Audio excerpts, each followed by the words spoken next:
Hi అండి hi. రాజా sub teaser వచ్చింది కదా, ఎలా అనిపించింది? బాగుందండి బాగుందా? ప్రభాస్ లుక్ కానీ ఎలా అనిపించింది ఆ టీజర్లో? లుక్ బాగుంది. ప్రభాస్ కొంచెం డిఫరెంట్గా కనిపిస్తున్నాడు దీంట్లో.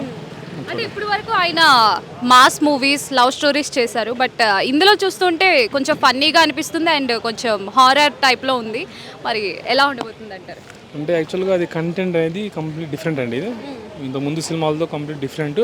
ప్లస్ ఆయన క్యారెక్టర్ని బట్టి దాంట్లో విఎఫ్ఎక్స్ కానీ లేదంటే ఆ రోల్స్ కానీ లేదంటే ఆయన ఒక స్టైల్ మెయింటైన్ చేశారు అంతే. మరి ఇప్పటి వరకు మాస్ లుక్లో చూసిన ఫ్యాన్స్ ఇప్పుడు ఈ ఫన్నీ టైప్లో, హారర్ టైప్లో యాక్సెప్ట్ చేయగలుగుతారా ప్రభాస్ గారిని? యాక్సెప్ట్ అంటే అది కంప్లీట్ ఏం చెప్పాలి, నిజం చెప్పాలంటే కొంచెం డిఫరెంట్గానే ఉంది ప్రీవియస్ మూవీస్ చూసుకుంటే. బట్ ఆ కంటెంట్ అనేది బాగుంటే కనుక డెఫినెట్లీ నచ్చుతుంది ప్రజలకి. లేదు అంటే మాత్రం కొంచెం భయపడాల్సిన విషయం ఇది. అంటే పాన్ ఇండియా స్టార్ కదా ప్రభాస్. అవునవును, అదొక్కటే యాక్చువల్ అంత పెద్ద స్టారుకి సెట్ అయ్యే సినిమాలు కాదనిపిస్తుంది.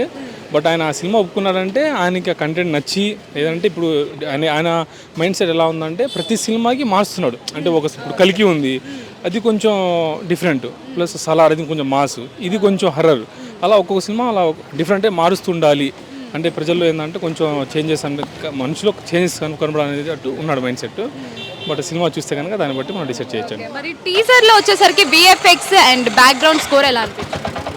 ఇంకా విఎఫ్ఎక్స్ గురించి వస్తే విఎఫ్ఎక్స్ గురించి అయితే మనం మాట్లాడలేమండి. ఎందుకంటే విఎఫ్ఎక్స్ లేకుండా ఈ రోజుల్లో ఏ మూవీ లేదు అసలు. బట్ దీంట్లో కొంచెం ఎక్కువని టాక్ అయితే ఉంది.